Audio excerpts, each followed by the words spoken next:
오늘 여러분과 함께 나눌 말씀은 사도행전 18장 1절에서 4절입니다. 이것이 본문이 되겠고요. 또 중간중간에 다른 부분도 같이 살펴보게 될 것입니다. 사도행전 18장 1절에서 4절을 얼마 되지 않으니까요. 다 같이 한 목소리로 읽어보겠습니다. 저희 교회는 개역 개정판을 쓰고 있습니다. 이 부분 참고해 주시고요. 버전이 조금 달라도 크게 차이가 나지 않으니까 그냥 쭉 읽으시면 될 것 같습니다. 18장 1절에서 4절 같이 읽도록 하겠습니다. 시작. 그 후에 바울이 아덴을 떠나 고린도에 이르러 아굴라라 하는 본도에서 난 유대인 한 사람을 만나니 글라우디오가 모든 유대인을 명하여 로마에서 떠나라 한 고로 그가 그 안에 브리스길라와 함께 이달리아로부터 새로 온지라. 바울이 그들에게 가며 생업이 같으므로 함께 살며 일을 하니 그 생업은 천막을 만드는 것이더라. 안식일마다 바울이 회당에서 강론하고 유대인과 헬라인을 권면하니라. 아멘. 오늘 본문에 있어서는 몇 가지 오리엔테이션이 필요할 것 같습니다. 첫째는 그 명칭에 대해서인데요. 브리스가라는 말이 있고 브리스길라라는 말이 성경을 읽다 보면 나옵니다. 사도행전은 누가가 지었습니다. 누가는 브리스길라라고 표현하고 있고 바울은 브리스가라고 표현하고 있습니다. 브리스가라고 하는 말이 원래는 맞는데 브리스길라는 좀 애칭에 가깝습니다. 그만큼 더 애정을 담아서 표현한 글입니다. 좌안이라고 할 수도 있지만 좌안이라고도 할 수 있잖아요. 그 정도의 차이가 있을 수 있다고 하겠습니다. 그래서 다른 사람이 아니고요. 두 번째로 여러분께서 제가 설교 중에 말씀드리겠지만 항상 브리스길라와 제가 그래서 브리스길라라고 발음할 때도 있고 브리스가라고 발음할 때도 있을 겁니다. 브리스가와 아굴라는 항상 여자 이름이 먼저 나옵니다. 그것이 지금 상황에서는 뭐 그럴 수도 있겠지라고 하지만 굉장히 이례적인 기록법입니다. 남자보다 가장이 있는데 남자보다 여자 이름을 공식 문서에서 앞에서 세운다라고 하는 것은 보이지 않는 그 기록한 자의 어떤 의도가 굉장히 많이 들어있는 것입니다. 그래서 그 부분도 좀 다루게 될 것입니다. 물론 성령님의 의도라고도 우리가 당연히 생각할 수 있겠고요. 그리고 설교할 때 본문 중에서 제가 이제 한 장 한 장 넘어가면서 하니까 어쩔 수 없이 사도행전을 다 설교를 하게 되겠지만 굉장히 설교하기 곤란한 부분이 나옵니다. 그 부분 중에 한 부분이 이 부분입니다. 왜냐하면 어떤 부분은 너무 내용이 빈약해서 힘든 경우, 또 조금 좋지 않다고 표현하면 그런데 다루기 좀 그런 내용이 있어서 힘든 경우가 있고요. 반대로 다루기 너무 좋아서 설교하기가 어려운 경우가 있습니다. 이 경우가 바로 후자에 해당합니다. 우리가 잘 알다시피 그 다음 구절이 혹시 준비되어 있나요? 로마서 말씀이요. 로마서 말씀인데요. 바울이 브리스가와 아굴라에게 이 두 사람에게 대한 평가를 볼 수 있는 성경의 구절이 있습니다. 너희는 그리스도 예수 안에서 나의 동역자들인 브리스가와 아굴라에게 문안하라. 로마의 교회 사람들에게 바울이 이야기하고 있는 것입니다. 그들은 내 목숨을 위하여 자기들의 목까지도 내놓았나니 나뿐 아니라 이방인의 모든 교회도 그들에게 감사하느니라. 사도 바울이 직접적으로 사람의 이름을 언급해서 칭찬한 것 중에 단연 최고입니다. 여러분 생각해 보세요. 개인적으로도 표현을 했지요. 감사를. 그리고 이방인의 모든 교회까지.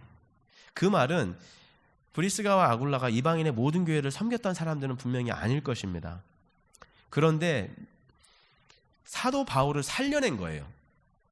사도 바울이 사실 이방인의 교회를 개척하는데 가장 앞장 섰지 않습니까? 사도 바울이 없었으면 이방 개척 선교 시대는 열리지 않는 거였거든요. 근데 그 사도 바울을 살려냈기 때문에 사도 바울은 그 맥락에서 이방인의 모든 교회도 그들에게 감사한다. 그렇게 얘기한 것입니다.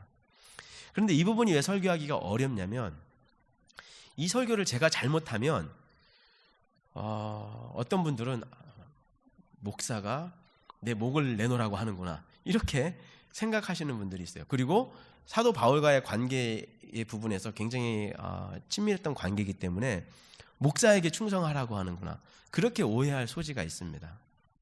반대로 그것을 강요하거나 요구하거나 아니면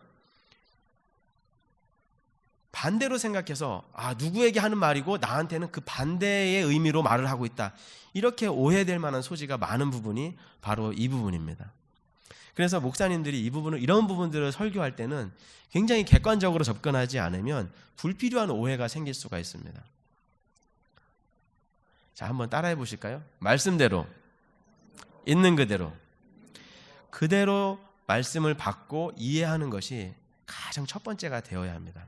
나의 경험, 나의 감정이 들어가서 말씀이 더 풍성해지는 경우는 있습니다.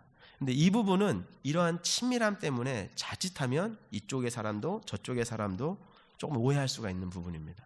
그 부분 제가 미리 말씀드리니까 여러분 이런 부분에 대해서 다른 오해 없으시기 바라고.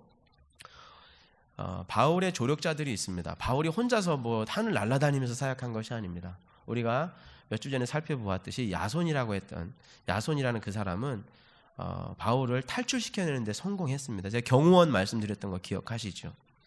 그런데 다음에 또 다루게 될 것입니다. 에베소에서 바울이 사역할 때, 지금은 고린도인데요, 에베소에서 사역할 때 커다란 폭동이 일어납니다. 근데 그때에 브리스가와 아굴라가 같이 있었어요. 그 폭동에서 바울이 죽음의 상황을 모면했을 거라고 많은 신학자들이 봅니다. 그래서 바울이 그때 상황을 두고 아마 이 부분을 직접적으로 언급했을 것이다, 이렇게 봅니다. 다시 말해서 브리스가와 아굴라는 굉장히 특별한 부부였습니다. 특별히 바울에게 있어서는요. 그 부분을 우리가 묵상하면서 하나님께서 나에게 하시는 말씀은 무엇인가, 하나님께서 나에게 어떠한 도전을 하기를 원하시는가, 그 부분에 집중하셨으면 좋겠습니다.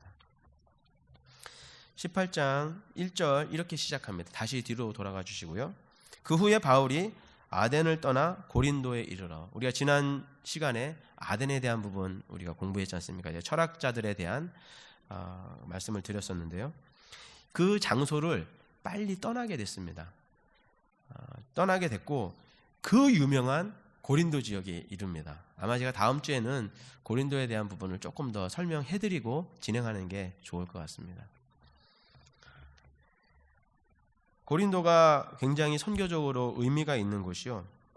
바울이 제가 현재까지 조사해 본 바에 의하면 1년 6개월을 내리 지냈던 곳입니다. 11절의 말씀 제가 읽어드리겠습니다. 1년 6개월을 머물며 그들 가운데서 하나님의 말씀을 가르치니라. 그래서 이 부분을 보면은 바울이 고린도 지역에 얼마나 많은 애착이 있었는지 알 수 있습니다. 그리고 특이하게도 데살로니가는 우리가 몇 주 사역했었죠? 데살로니가는 새 안식일 3주를 사역했습니다. 그래도 데살로니가 교회가 잘 선 것도 참 특이한 사건이었죠. 그런데 데살로니가를 3주밖에 사역 못했던 이유는 그 유대인들이 핍박을 가했기 때문에 도망칠 수밖에 없었습니다. 아덴도 마찬가지입니다. 어디나 굉장한 핍박 속에서 바울이 이동을 할 수밖에 없었는데 이 고린도 교회는 핍박이 없었습니다. 이 고린도 지역에는요. 그러니까 고린도 교회 이 지역에서 바울이 1년 6개월을 있었던 거예요. 그래서 우리가 생각할 때 굉장히 사람들이 젠틀하고 좋다라고 생각할 수 있겠지만 이 도시는 타락의 온상지였기 때문에 제가 이제 다음 주에 좀 설명해 드리겠습니다. 타락의 온상지였기 때문에 제 추측으로 유대인들이 이 지역에 들어가는 것도 싫어했을 것 같아요. 한국에도 어떤 동네는 들어가는 것 자체가 꺼리끼는 동네가 있지 않습니까? 왜냐하면 너무나 그걸로만 유명해서 그럴 수 있죠. 그러니까 고린도 지역이라는 것 자체가 굉장히 번성한 도시이면서도 타락한 도시이기 때문에 이 지역에 머물고 싶은 유대인들 별로 없었을 거예요. 자, 그런데 여기에서 2절에 보시면 본도에서 난 유대인 한 사람을 만났습니다. 다시 말해서 브리스길라와 아굴라는 유대인들이었는데 고린도에 살고 있었다는 거예요. 왜 살고 있었을까요? 이 사람들이 생업이 천막을 만드는 것이었습니다. 텐트 메이커라고 하는 단어가 여기서 나온 것이죠. 자비량 선교, 내가 직업을 가지고 내 생계를 책임지면서 선교하러 다니는 그 시초가 바로 여기에서 나온 겁니다. 그런데 이 사람들이 왜 여기에서 이 생업을 천막을 쳤을까요? 이것에 대해서 성경은 자세한 정보를 주고 있지는 않은데요. 이스트미아, 피티아, 네메아, 혹시 이런 단어를 들어보신 적 있습니까? 마지막 단어는 올림피아.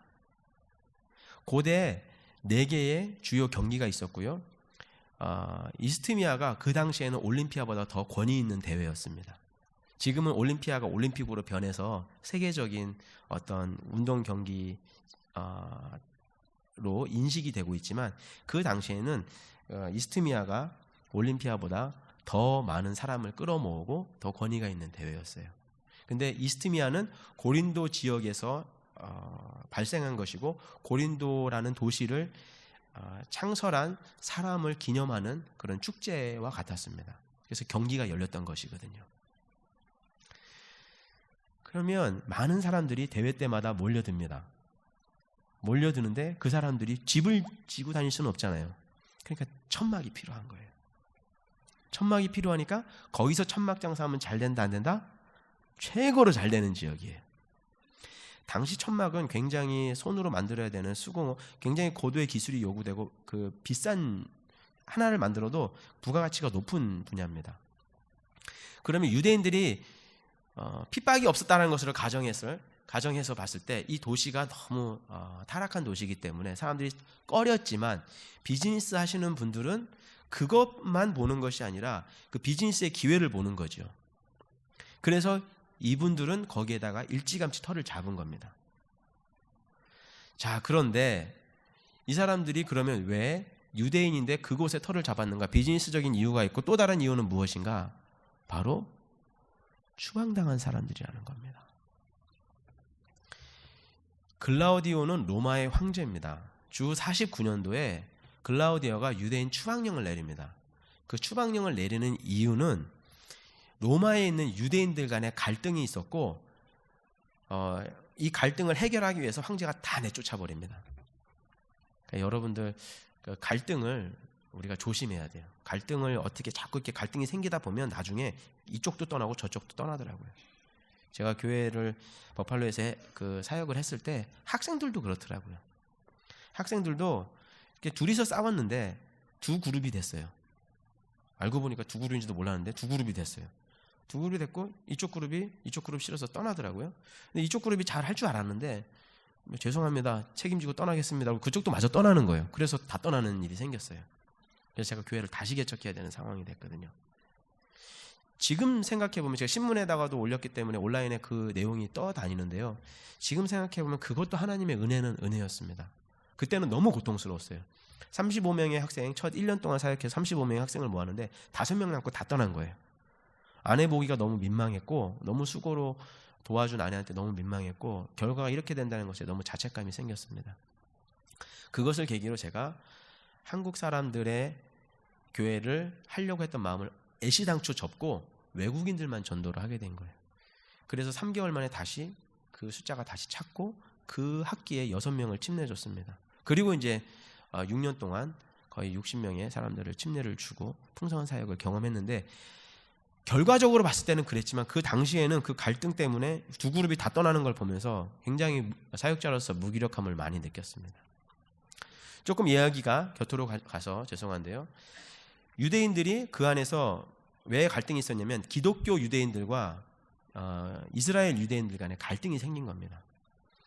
그 부분에 있어서 시민권이 없는 사람들은 다 내보내버리게 된 사건입니다. 우리가 오늘은 이 브리스길라와 아굴라를 집중하고 있으니까요. 여러분, 사업을 잘 하시고, 로마라는 도시는 고대에서 최고의 도시 아닙니까? 문명적으로 보고 기술적으로 봐도 굉장히 발달한 도시입니다. 지금도 연구가 활발하니까요. 근데 거기서 추방당하면 여러분 기분이 어떻겠습니까?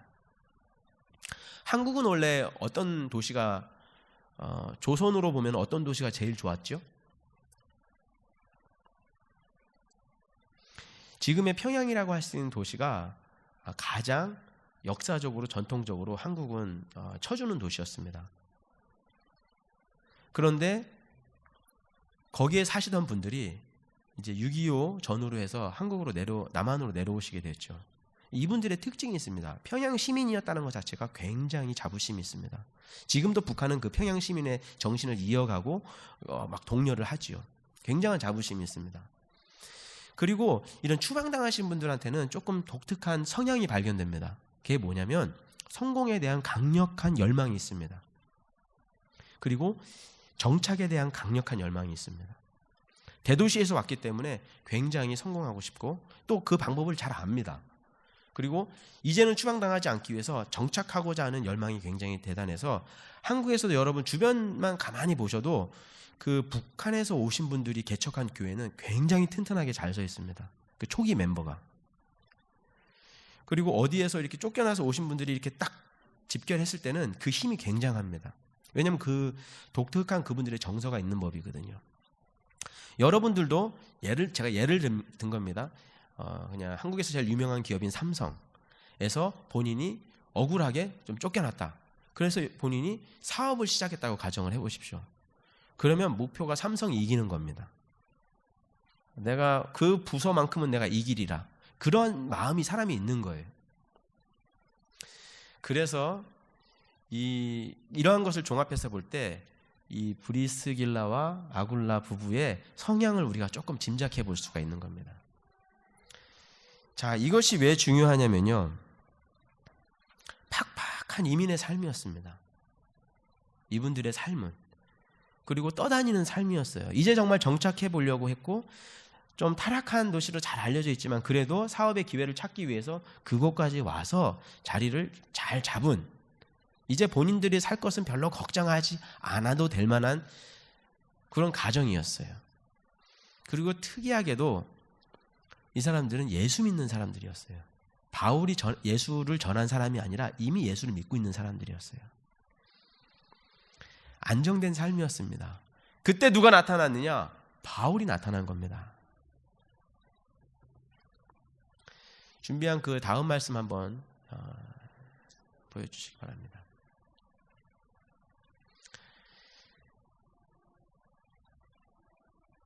그 다음 말씀도 보여주시겠습니까?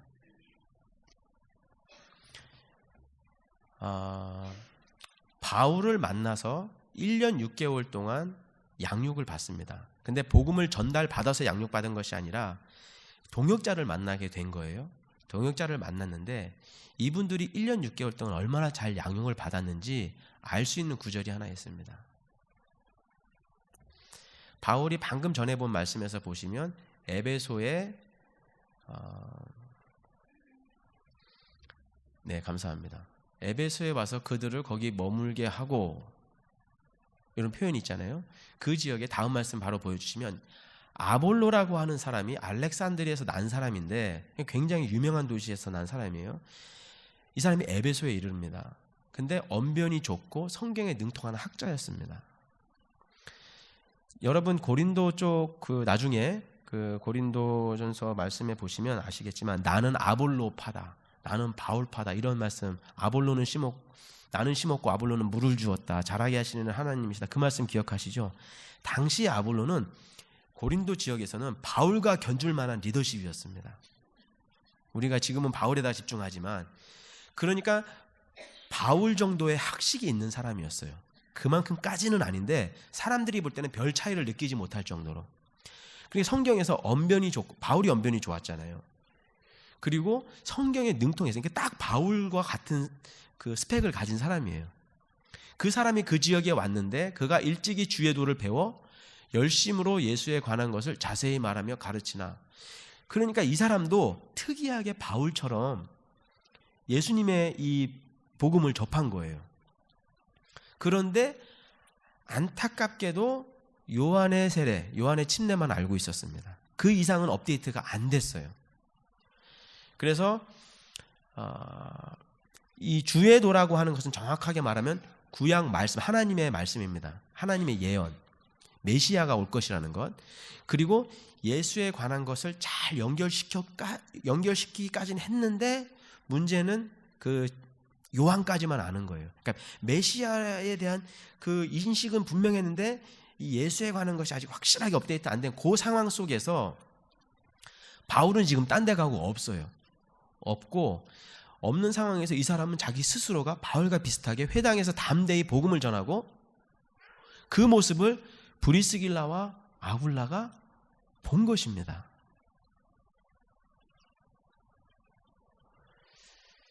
그때 이 사람들은 생업이 뭐라고요? 천막 만드는 사람이에요. 그 상대는 유대인 학자입니다. 바울과 같은. 근데 회당에서 만났는데 그를 불러 세웁니다. 브리스길라와 아굴라가 듣고 데려다가 하나님의 도를 더 정확하게 풀어 이르더라. 놀라운 말씀입니다. 제가 깜짝 놀랐어요. 평신도잖아요. 텐트메이커잖아요. 이민자잖아요. 추방된 사람이잖아요. 그리고 사업의 기회를 찾아서 고린도까지 왔잖아요. 그런데 이 사람들이 바울한테 얼마나 잘 배웠는지 아볼로를 가르칠 수 있는 그 경지까지 올라간 겁니다. 할렐루야. 저는 여러분들이 그렇게 되셨으면 좋겠어요. 정말 여러분 한 사람 한 사람이, 제가 그런 비전이 있습니다.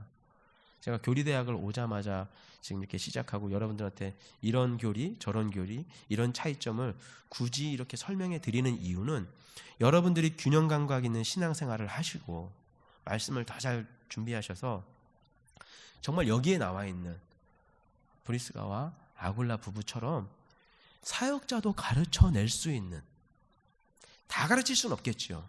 근데 아볼로라는 사람이 능통했지만 다 능통한 건 아니었거든요. 그 어떤 분야에서 약할 수 있잖아요. 그 부분만큼은 가르쳐낼 수 있는. 저는 여기에 계신 분들 중에서 나중에 설교하는 분도 나왔으면 좋겠어요. 뭐 영어 또 잘하시면 영어부에서도 설교도 하시고. 그런 사람들이 나오지 말라는 법이 없지 않습니까? 청년부도 더 커지면 청년부도 나중에 예배가 따로 생기게 되겠지만, 그러면 또 청년부도 또 맡아서 이렇게 설교하실 분도 나오시고. 저는 그런 비전이 있습니다.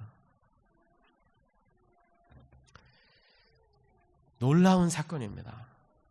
어떻게 배웠는지는 모르겠지만 바울과 견줄 만한 그 좋은 의미에서 파입니다. 그 아볼로를 복음으로 키워낸 것입니다. 여러분들도 신앙생활 하실 때요, 은혜 받고 주일날 예배 한번 드리고 그걸로 이렇게 여러분의 신앙의 그 목표를 잡지 마세요. 내가 지금 생업에 바쁘고 내가 지금 로마에 살다가 급하게 나와서 내 삶이 정돈이 안 되었지만 그런 걸로 이유를 삼지 마시고 내 신앙의 목표가 무엇인가. 우리 이제 요즘 잘 안 쓰는 말이지만 50부장, 100부장, 1000부장, 내가 50명 정도는 목양할 수 있을, 내가 100명 정도는 이끌 수 있는, 내가 1000명 정도는 섬길 수 있는, 그런 마음으로 신앙생활 한번 해보시기를 예수님의 이름으로 축원드립니다. 그렇게 될지 모르잖아요. 진짜 그렇게 될지 모르잖아요. 저는 교회 가는 첫날, 중학교 3학년 때 교회 가는 첫날 끌려 들어갔습니다. 그 기분이 안 좋았어요. 아주 교회 벽을 이렇게 만지면서 들어갔어요. 그리고 어떻게 하다 보니까 내가 지금 끌려 들어왔는데, 내가 만약에 하나님 찾지 못하면, 하나님이 거짓인 것이 발견되면 이 교회를 망치들고 가서 부수겠다 그랬어요. 그런 마음으로 갔습니다. 왜 그랬는지, 질풍노도의 시기여서 그랬는지 모르지만 좀 그랬어요. 그리고 자꾸 목표를 잡았어요. 제가 이번 주에 박사과정 수업이 있어서 캔자스시티에 갔다 왔는데요. 사역하랴 짬짬이 공부하랴 너무 힘든 거예요. 그런데 저도 꿈이 있는 거예요. 제가 성도님 거기에 모인 목사님들 보니까 다도 비슷해요. 자신들의 한계를 넘어서고 싶은 거예요. 사역을 5년 10년 해오고 있는데 루틴해지는 거예요. 설교가 늘 거기서 거기고 사역이 거기서 거기라는 한계를 느낀 거예요. 근데 목사님들이 다 어디서 가서 배울 데가 없잖아요. 그러니까 거기 모이더라고요. 저도 라체스터 지역을 향한 꿈이 있고 계획이 있습니다. 근데 제가 성장하지 않으면 방법이 없는 거예요. 잘 배운 이 두 가정을, 두 명, 이 커플을 통해서 아볼로라고 하는 사람이 드디어 예수 그리스도의 복음을 정확하게 알게 되었습니다. 그리고 아볼로에게 바울은 고린도 교회를 맡기고 나중에 선교행을 또 떠납니다. 아주 중요한 말씀이니까 우리 28절, 스크린에 있는 28절 다 같이 한번 읽어볼까요? 시작. 이는 성경으로서 예수는 그리스도라고 증언하여 공중 앞에서 힘있게 유대인의 말을 이깁니다라.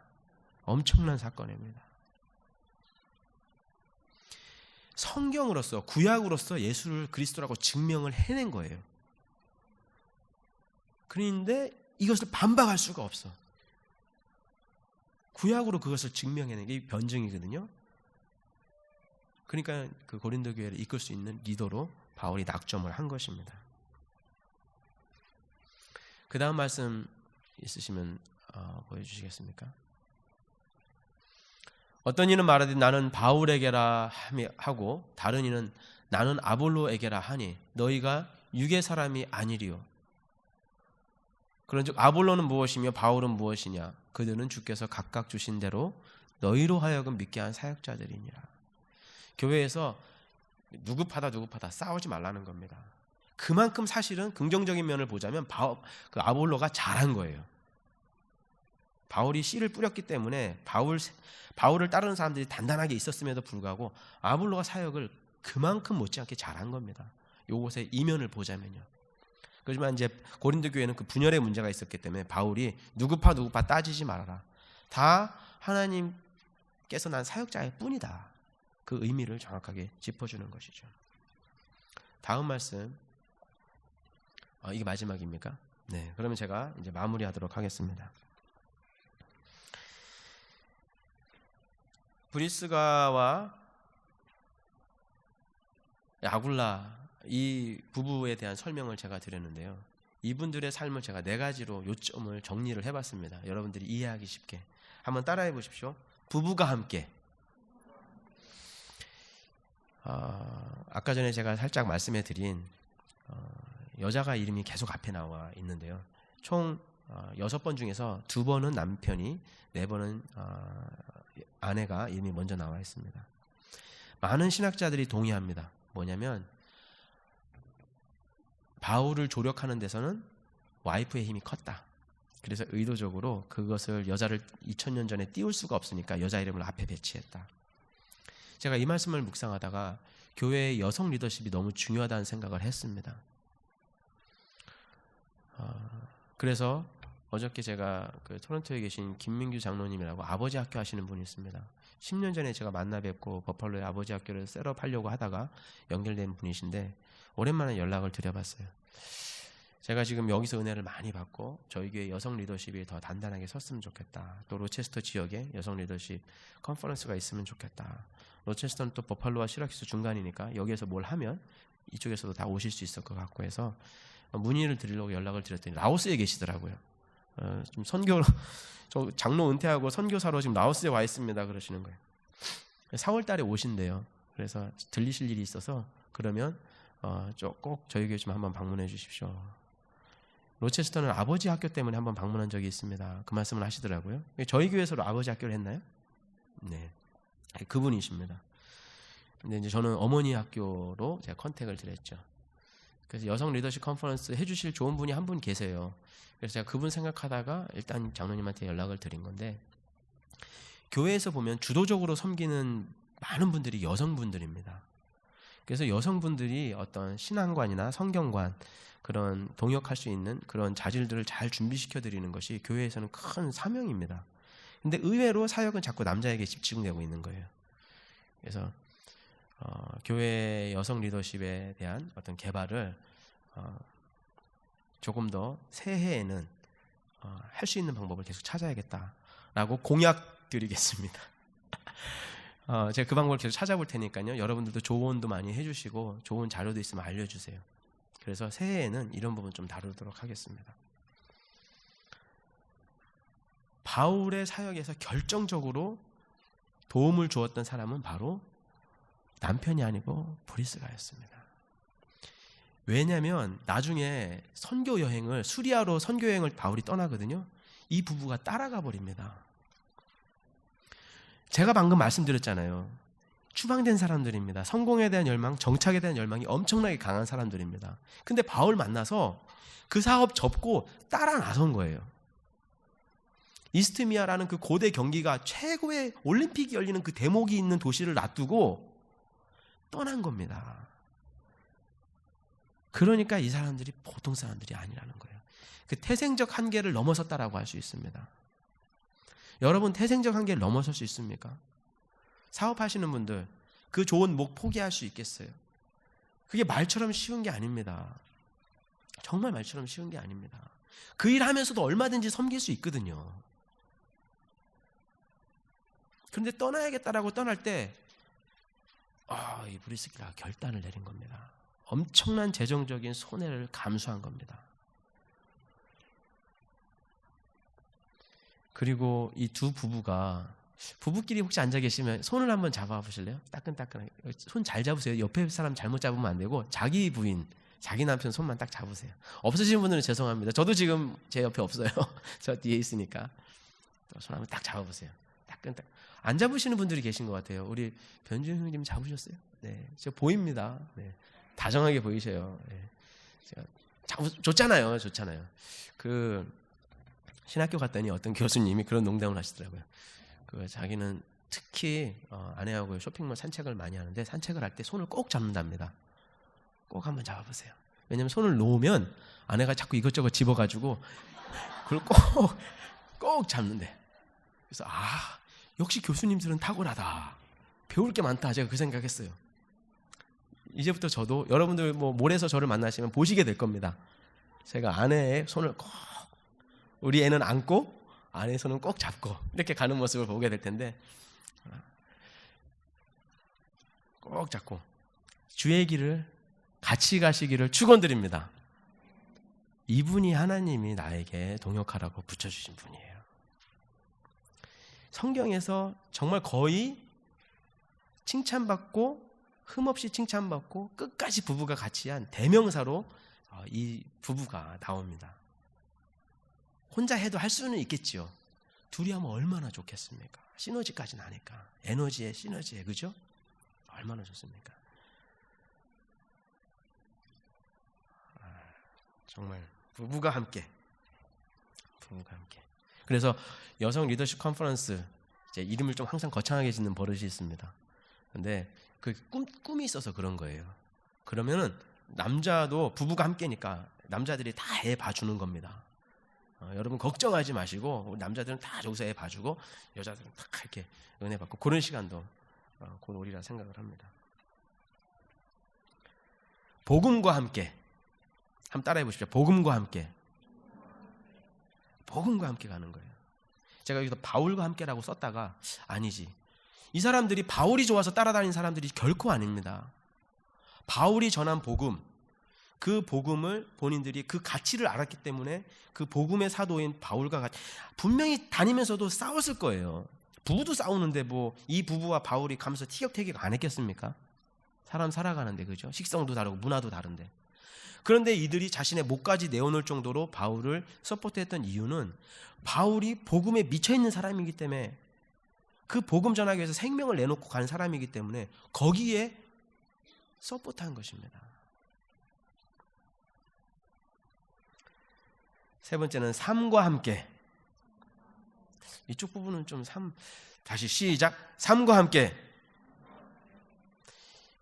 직업과 함께 간다는 의미입니다. 이 사람들은 이렇게 가지고 다닐 수 있는 직업이 있으면 참 좋아요. 의사분들 중에서도 내과 의사 이런 분들이 이런 건 참 좋은 것 같아요. 제가 잘 모르지만 처방전 쉽게 써서 약을 찾아서 이렇게 할 수 있으니까 본인들은 처방전만 갖고 다니시더라고요. 어떠한 그런 아주 유용한 기술이잖아요. 그죠? 유용한 기술인데 그런 재주들이 있으면 참 좋습니다. 우리 또 관장님도 계시네. 태권도도 다 필요 없잖아요. 그냥 관장님만 가시면 태권도를 어디나 가르칠 수 있잖아요. 그죠? 그런 면에서는 검도는 뭐 장비를 들고 다녀야 되는데 보면은 태권도가 더 좋은 거예요. 왜냐면 그냥 몸만 딱 가도 가르칠 수 있으니까. 자신이 갖고 있는 어떤 삶의 기술들, 툴들을 가지고 복음과 함께 가는 겁니다. 얼마나 좋습니까? 이들이 보인 그 모습입니다. 마지막으로 교회와 함께. 한번 해주세요. 이쪽에 계신 분들 오늘 성적이 좀 안 좋아요. 다 같이 교회와 함께. 할렐루야. 이 사람들이요 아볼로를 양육했어요. 자기 파 만들려고 양육했던 거 아닙니다. 아볼로 양육하고 이 사람들은 떠나갔습니다. 고린도 교회 아볼로한테 맡기고요.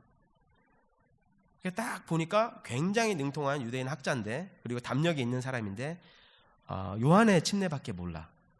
그러니까는 거기에 딱 역할을 해준 겁니다. 교회에서요 우리 교회가 다 좋은데 요게 좀 부족해. 그런 게 눈에 보이잖아요. 그러면 여러분이 그 전문가란 얘기예요. 우리 교회가 다 좋은데 음식이 맛이 없어. 그건 무슨 뜻입니까? 하나님 나보고 지금 음식 하라는 겁니다. 할렐루야. 왜냐면 내가 그 맛을 알았잖아요. 우리 교회 다 좋은데 예를 들어서 찬양이 약해. 그러면 내가 찬양에 지원해야겠구나. 우리 교회 다 좋은데 교회가 너무 지저분해. 그게 내 눈에 보인다라고 하는 것은 내가 이 부분을 브리스길라와 아굴라는 딱 보고 저 부분이 약하구나. 그 부분을 채워준 겁니다. 그것이 바로 교회와 함께 가는 삶입니다. 나의 영광, 나의 계획이 아니라 교회의 필요를 채운 것입니다. 이 시간에 여러분과 함께 합심으로 기도하면서 오늘 예배의 시간을 마치려고 합니다.